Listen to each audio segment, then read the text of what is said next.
What's up, boys? Welcome back to the channel. My name is Parker. I am a self-taught automotive mechanic. I am making this up as I go along. That's how it goes. I tend to watch a lot of YouTube videos as well, and I'll watch guys do stuff, and then I'm like, all right, let's do it. I got that. What I'm learning right now on how to do is knock out the drive line, the U-joints, carrier bearing, and all that kind of stuff on my daily driver 2005 Tacoma. And at the same time, we have a 94 pickup going with the 22RE. This is the 22RE in pieces. Here's the block. Did some cross hatching, honing, and decking. The cylinder head got totally trashed, as you can see, pretty cooked. That's not gonna work. We ordered a new one of those. We got boxes full of parts over there. We got plenty of parts over here that last week I spent cleaning up and getting Cherry to go back in. We're just waiting on the lower end bearings so that then I can start to beep, beep, beep, put it all back together, and we can get this little 4-cylinder banging away in this 94. But we do have to stay focused on getting my daily back in order, because otherwise I'm stranded. I've been learning how to do U-joints, and so I spent the morning beating them all to hell and getting all of the drive lines separated. There's a piece, there's a piece, there's a piece. Got all new stuff ready to go in. Once this is all back in and my daily's good, then we can switch back to this 94 again. And if you haven't noticed already, I'm in the dirt under my house. This is not the classic, like, I have a big shop and a big budget. I'm just like you guys. I'm working under the house. I don't even have a 2-car garage. One can dream. I'll get there eventually. I live in Hawaii, and you know, other than all this mechanic stuff, we tend to also have fun. So yeah, gonna cruise around, go to beaches, do all the stuff that's beyond this garage. You know, another week of tinkering, fixing in a way that's realistic. Amazoning parts, YouTubing how to do it, doing it ourselves. So let's figure it out as we go. And thanks for joining. Hit all the buttons. If you're liking the vibe, stick around. Let's get into it. Hey, it worked. It worked. Yeah.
All right, we got all the U-joints in. There's the carrier bearing U-joints all the way down. Let's pop it in.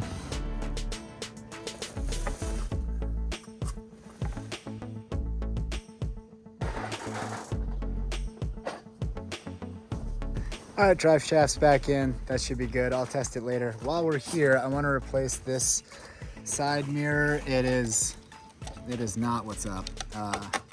Looks pretty broken and shattered under here, and I got myself a OEM replacement. So should just be these 3 10 bolts. Pretty simple. Let's just pop it in.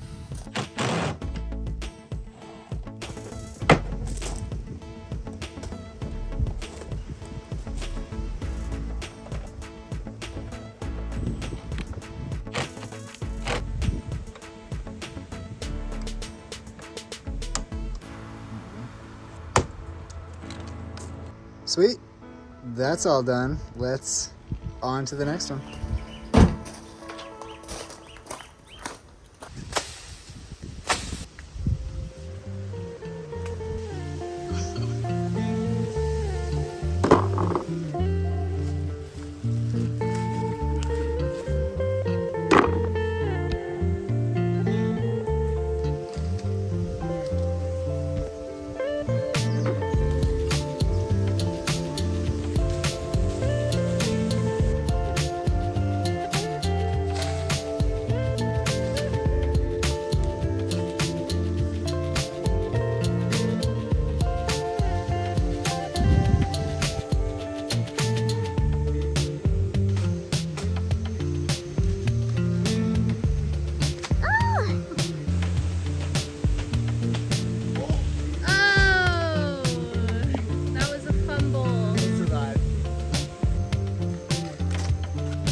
Look how big this leaf is. So big.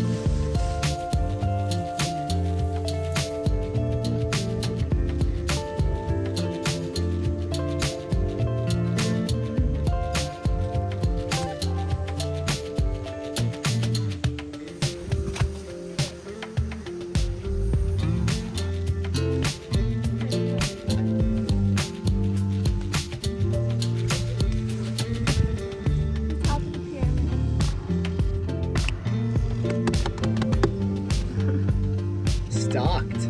Look at that. That was fun.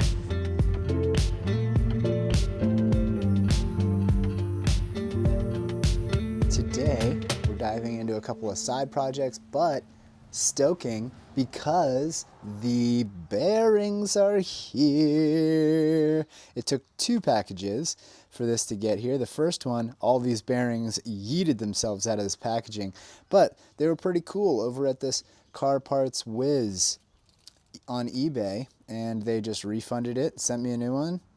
We're good to go. So we're going to be able to start to work again on the lower end of our 22RE. But as I was working on all of this stuff yesterday, the air compressor quit. It does this now. It sounds more like a vacuum than an air compressor. So I'm going to tear into that because I need an air compressor. And if it's something that seems feasible to replace, which it probably is, then we'll get that $5, $10 part. Second side project is I'm going to use a little bit of scrap wood because I've got this little tool situation happening here and it's just kind of a cluster. I'd love to free up all these hand tools. I tend to grab flatheads and stuff all the time from here and I can never see which one's which. I've been trying to memorize all these handles, which I can do fairly well, but it'd be nice to just kind of have like everything a little prettier and better organized. So a couple side projects and then we'll get into the real stuff.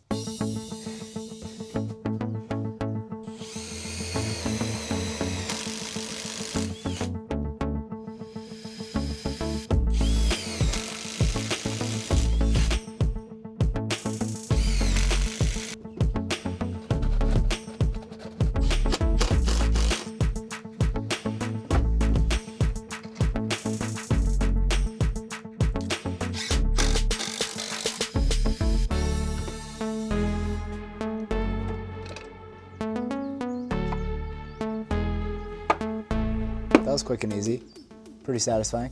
Unfortunately, doing all that little drilling made a huge mess and the air compressor is broken, so let's switch to that, see if we can get this little puppy functional again, and if not, at least order the parts that we need for it.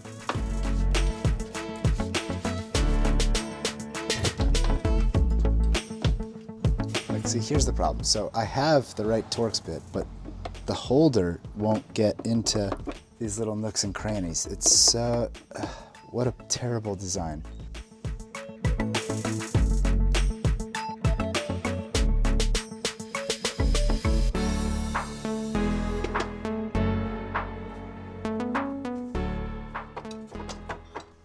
There's your problem right there. At least it's not a piston, just a belt. Come on.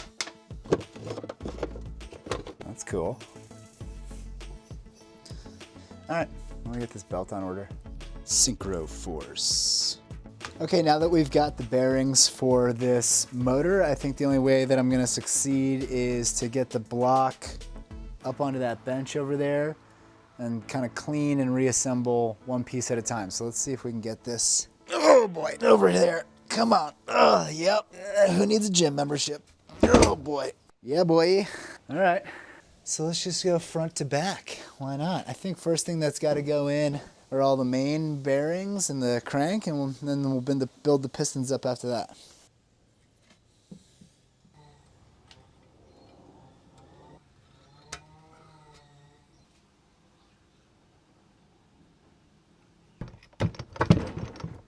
Oh, that feels good.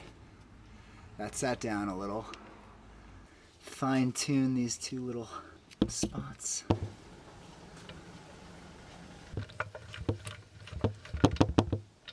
I don't know the torque specs yet on that, but that should hold it.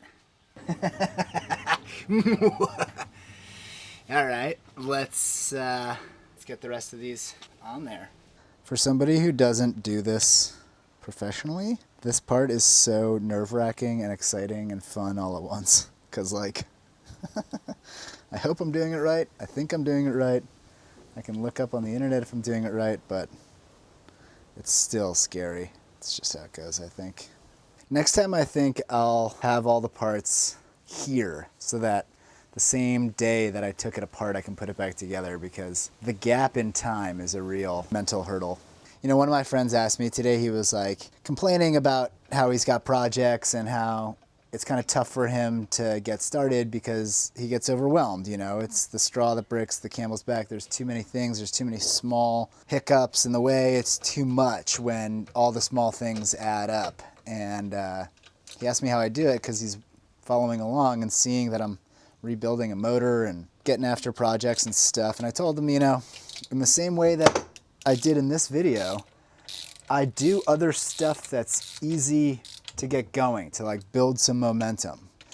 I don't know what it's called in psychology or anything like that, but it seems easier to me to do the things that I'm like low-key excited about. Like I wanted to fix my compressor, or at least move forward on it. I wanted to, you know, work on my daily driver, so that I was excited about having that all dialed. Stuff like that to kind of get the ball rolling, to me really helps a lot, because then the excitement gets going, feeling that the ball is moving gets going. That's how I'm able to kind of get some momentum moving in order to start to tackle larger stuff like this that takes a fair amount of focus, energy, and can otherwise seem too daunting to just jump right into. So I don't know if that helps you guys, but I know for me, crushing smaller stuff, getting a little bit of momentum by doing that, helps me get into this bigger stuff and make it feel more possible. Thank you for coming to my TED Talk.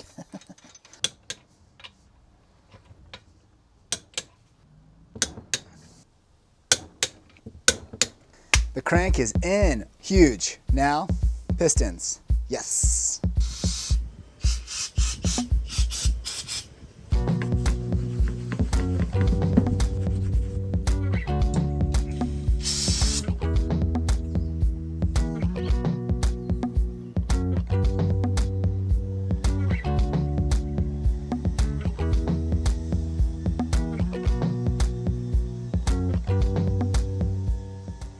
Okay, so I'm putting the first piston in and remembering that I used to have one of the things that clamps the rings so that you can get it in easy and just tap it in, one-man job, but I don't have that anymore. So I'm going to bring in the help of my girlfriend, and I'm going to use two plastic pokey jammies to try to hold them in place while she is the third hand that taps it in. So hopefully the two of us can tap these in, and then we'll get them cinched onto the crank. Yeah. Oh, just don't hurt yourself. Okay. Try the rubber.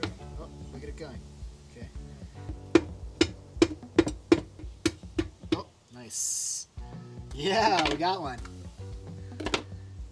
3 more to go.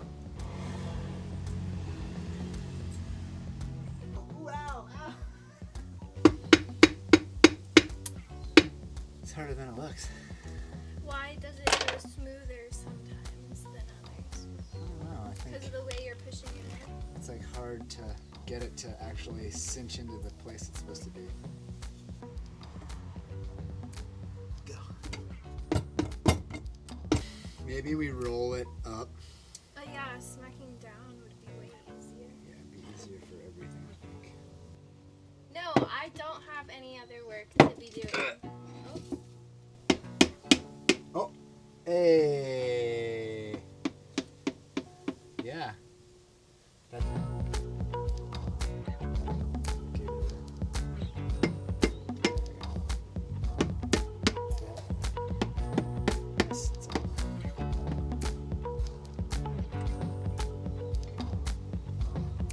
squishy.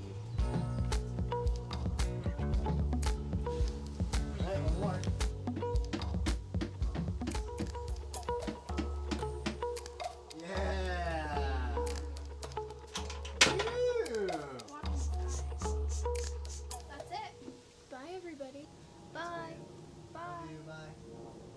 All right, with an extra pair of hands, we were able to get all of the pistons in. I only had one of the bearings pop out here on piston number 2. So I'm just gonna slip that back in and should be good to be able to bolt this all down.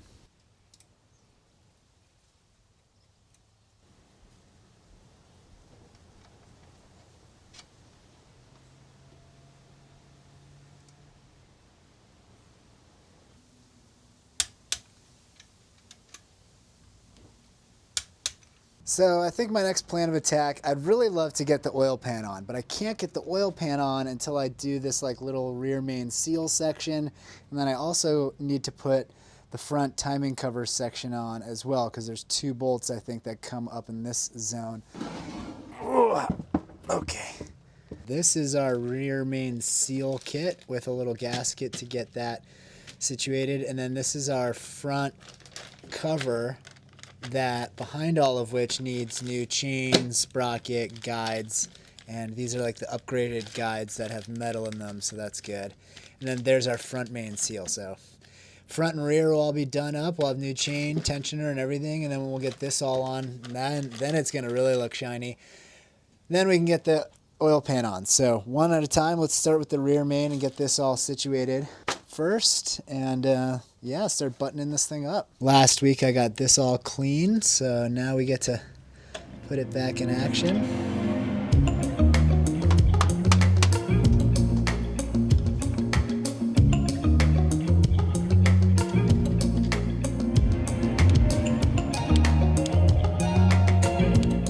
So now you can start to see why, because there's these 2 bolt holes here for the pan right there, and we're going to get 2 more over here on the front side. So let's start to get this front end back together.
We are back temporarily working on my friend's Ford Focus. The whole car is vibrating under load. In my experience, it's motor mounts. I've seen these ones go out a bunch. So let's swap it real quick and it should be fixed and we can get it back to her.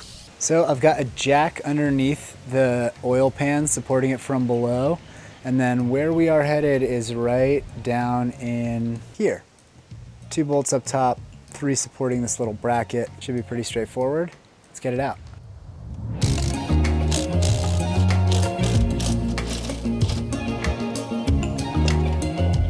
So what comes in the box is just this bit. I think I gotta send it in this way and then like that.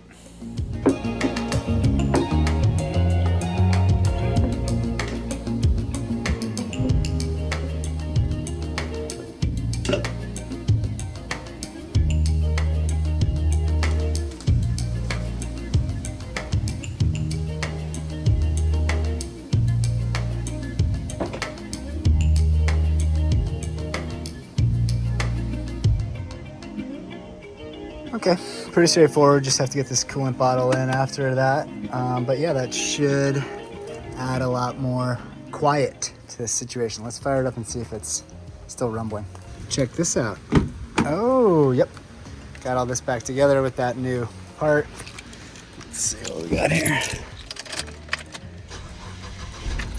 Oh yeah, it's always that one. They send you all 3 like in the box in those kits or whatever you get. This transmission one and this one that's under the battery. It's always just that one that I did, guaranteed. I can already tell it's so much quieter. Oh yeah. Well, it rides much better, drives much better, sounds much better. It does have a couple of codes, so let's throw the reader on it. Yeah, it's tire pressure sensor error and like a passenger seatbelt tension checker. I don't even know if the seatbelt works, so whatever. Moving on.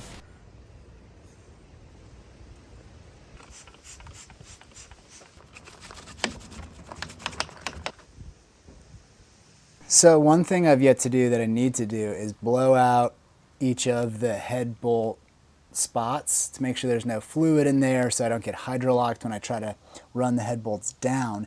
But as you saw, my air compressor is not functional at the moment. So I'm gonna do this kind of manually. With the head off, it's not too deep and I can see the bottom. I'm just gonna run a bit of paper towel in there and a small flathead and just make sure there's no fluid in the bottom, get any carbon out that I can. And then I've got a bolt that matches the same pitch and thread. I'm just gonna run it down a couple times with a little WD-40, clean that all up, and we'll get these head bolt spots and threads all good and clean so that when we run them down and we're torquing it, we don't have to worry about it.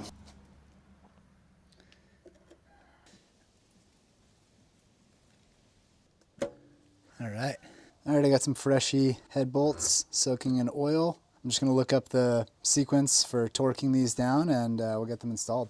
Just starting to come together, boys. This thing's gonna be sweet.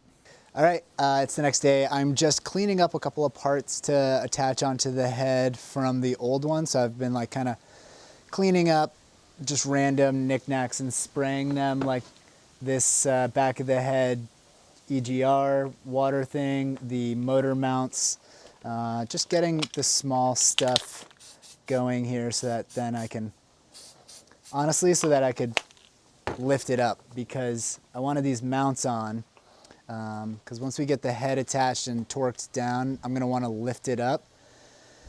Obviously I need the lift points for that, but the main thing right now is let's get these bolts torqued down. I looked up the sequence. We just need to knock them in. So let's grab the new head bolts that we have and get after it.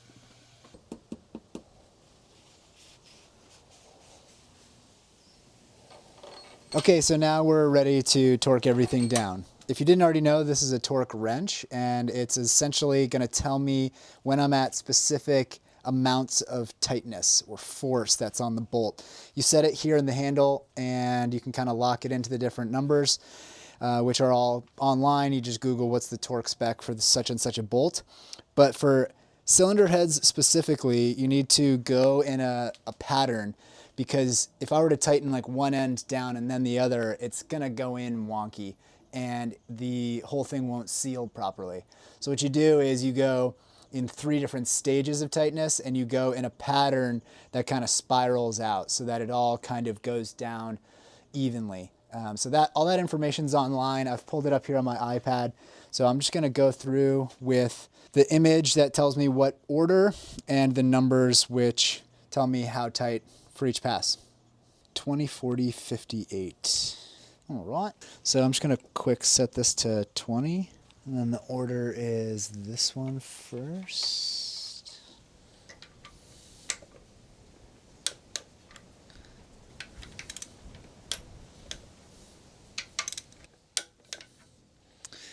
All right, here's pass number 2.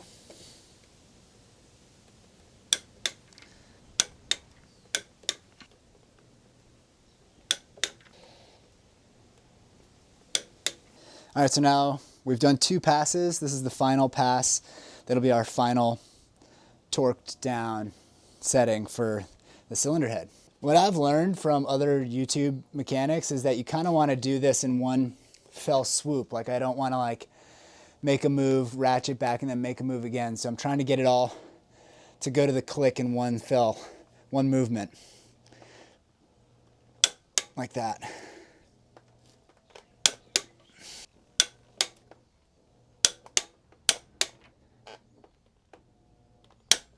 Last one.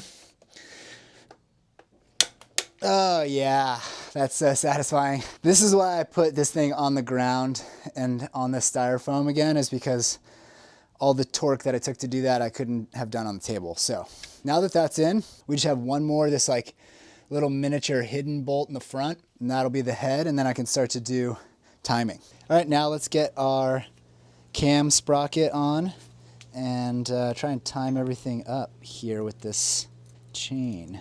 This part is a little nerve-wracking because I don't want to drop the chain into here. I do need to cut the zip tie that I have on it all in one fell swoop. So let's see if I could, I'm trying to hold the chain at the same time, not drop it. I might be able to fish it out, but I don't want to.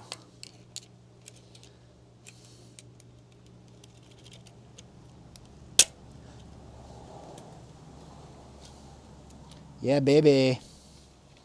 All right. So now I'm trying to keep tension on this thing because I've got the bottom set up on the exact link that it's supposed to be on. This all has to go. This might take a couple tries here because if you come around, you can see this link is black right there, and I have to try and get it to line up on this dot that's on the cam. Did I do it first try? Get out of here. Wait, but how do I get this up onto there? That's such a big gap. So in order to get enough slack, I think I have to depress the chain tensioner so that I can get this gear onto the cam itself. So maybe just like a long flathead would be able to push it back from up here. I guess that's my only shot at this. Let's try. My longest one. Thank God I built my new shelf, you know, otherwise I wouldn't have been able to find it. Oh. Somehow, I think I got that. No way. Hold on, what?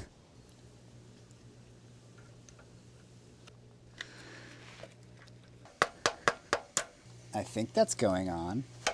Now she's on there. Yeah, sweet. All right, yeah. All right, now let me figure out the torque number for that. Oh, yeah. All right, sweet. I can't believe I got that first try. Nice. Okay, cool. All right, so that should be timed, I hope. Sure hope so. We'll roll it over. So I want to try and torque stuff down now, but because if I start twisting on this, it'll just rotate the whole motor. And so I need to be able to stop that from happening. The only way I'm going to stop that from happening is to have the rest of this front end on. Let me try really quick and see if I can get a torque spec on this, but to get the whole front end on, I think we should probably lift the whole motor up in the air again, which means I need to attach the lift points onto the top of the head, which I cleaned and repainted this morning off camera. So let's go get those and install them. Hey. Oh. They need paints on the other side.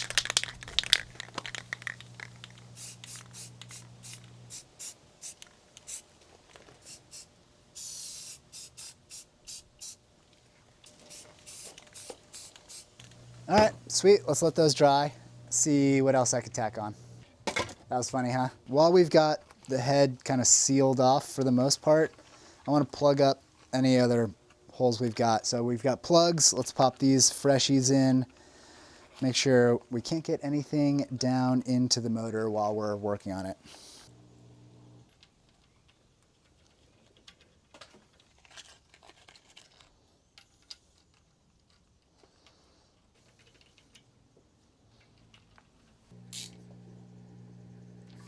Now for a little bit extra peace of mind, I'm also going to tape off the intake holes.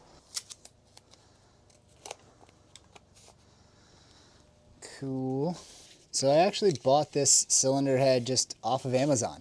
I've never done that before. I usually would have gotten an authentic one rebuilt, except the only authentic one I had got so trashed that it wasn't even usable to take to the machine shop and have them put new valves in and do cut seats and all that kind of stuff. So I'll let you guys know how it goes, but yeah, this is Amazon special cylinder head. It's just crazy. I mean, on Amazon so many parts, you'd think that it would just be one more part, but obviously it's not going to be as tough Maybe not as durable, but I think I only paid like 300 bucks. So, you know, worst case scenario, I got to swap it out long term, but let's run it, see how it goes. And can't beat the price tag, that's for sure. So, all right, let's keep moving and shaking. Well, speaking of cylinder head, I don't think that fits. The recession where this is supposed to go is not big enough on this casting. But I think I might be able to get it to clear into there by we're just gonna have to chop off a section here. Well, now you know. Immediately finding out why this is the cheap one.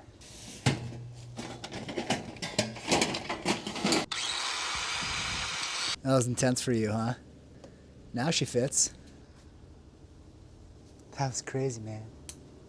What are you doing? Cutting metal? Whoa. All right, let's lift it up. Okay, so now I need the little balancing act guys, which are out here. Now, come to think of it, I'll probably just put these bolts through these spots instead of using these actual... All right, real quick, I'm gonna dive into my bolt bin and see if I can find a couple that match this so we can use them. Sweet. All right, let's lift this thing up. Take me with you. Cool. This thing's handy because with one little twist, I can make the whole motor tilt like that. Pretty handy. Previously, I would just use like ratchet straps and crazy stuff to try to get that to happen. Now I just twist this thing and sit. It really makes it a lot easier when you're putting it back in the truck too. Okay, cool. Yeah, maybe I'll bump this out of here a little bit so we've got a little bit of room to work on the front. So let's kick it this way. This is part of the problem of working in the dirt under the house is if I were in a concrete shop, I would just smoothly drag this from A to B, but I gotta like deal with the fact that wheel is 6 inches under the mud now, and there we go. Oh, look at it, self-extended one of its legs. It's really digging itself in the mud right there. Yeah. Just starting to look like a motor again. Okay, now I need to figure out oil pump, the rest of these bolts for this timing cover, water pump. Let's rebuild this front end. Going to the beach. Oh, there's the beach.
Alright, I went and got a new oil pump gasket because the other one looked pretty cooked, so we're gonna slip that in there. I also went ahead and deep cleaned the oil pump and got the front main seal all into it and installed. I'm just gonna grease this all up and bolt it down.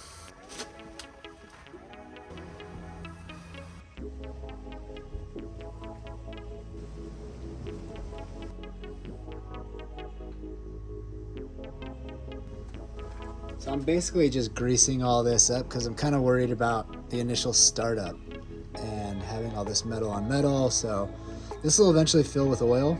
Obviously it's the oil pump, but I'm just worried about that first crank, that first startup, to make sure that none of this gets harmed. So that's why I'm doing it like this.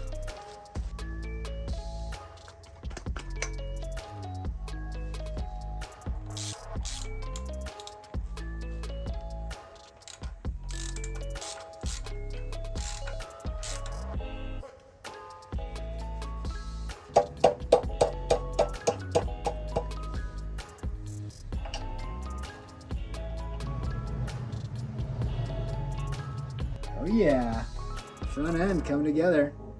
58 foot-pounds. Wow, that's as much as the headboard. Right. Got it. There we go. That's what we wanted to hear. Cleaned up the water pump a little bit, went to install it and realized that the new timing cover doesn't have studs. This is the first one I've swapped over. The rest are coming out of the older one, so just gonna pull these out of the old one and keep going. I thought I was missing bolts, but I think this is all just part of the bracketry for the front end stuff that'll come in as I go. So,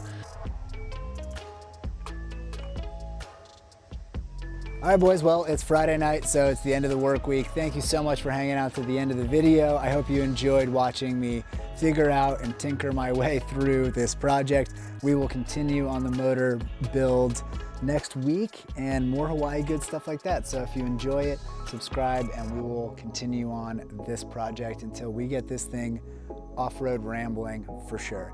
Thank you so much. See you next week.